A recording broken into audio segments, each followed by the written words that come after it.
Assalamu alaikum, Sat Sri Akal, Shalom, Namaste, and peace be with you.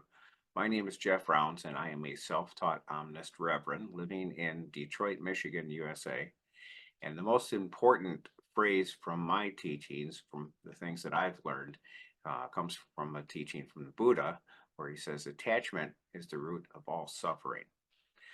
Now, attachment is widely misunderstood. Attachment is the emotional signature that we have attached to our experiences. So you could say that an attachment is an emotional experience. And it's very difficult for humans to live without attachment because we are emotional creatures.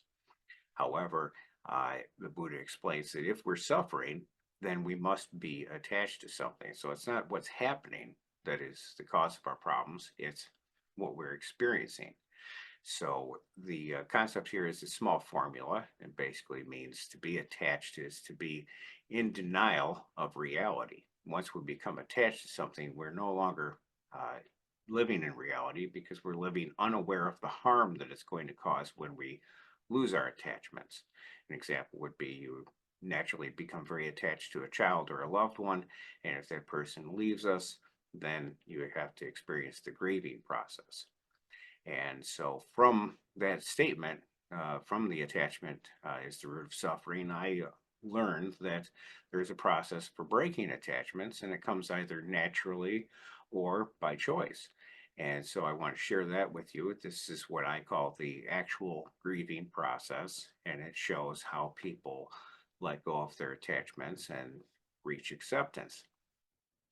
Now, the second part of the question talks about um, what other religions are this present in, or is this expression present in other religions? And it absolutely is. In Christianity, we have an expression: consider the lilies of the field, how they grow. They toil not, neither do they spin. Yet I say unto you that even Solomon in all his glory was not arrayed like one of these.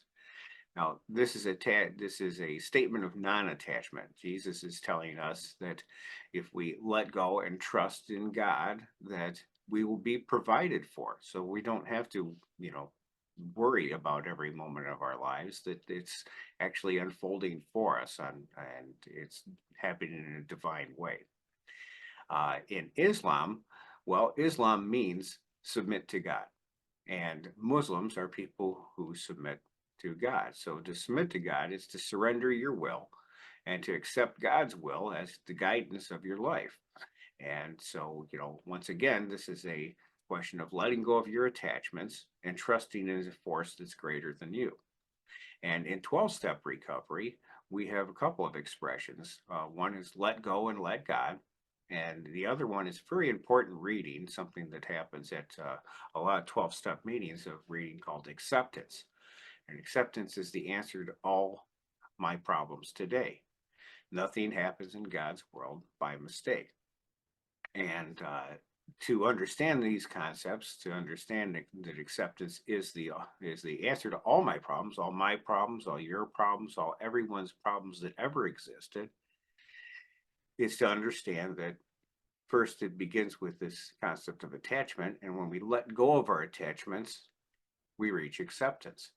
And it's again very difficult for humans to live without attachment. It's our basic nature to become emotional about things.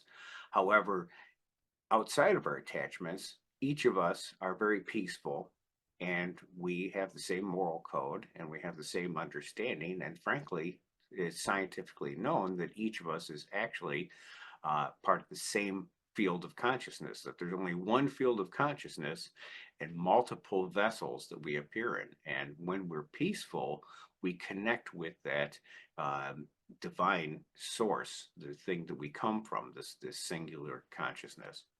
So there's my example, and I hope that helps somebody. Thank you.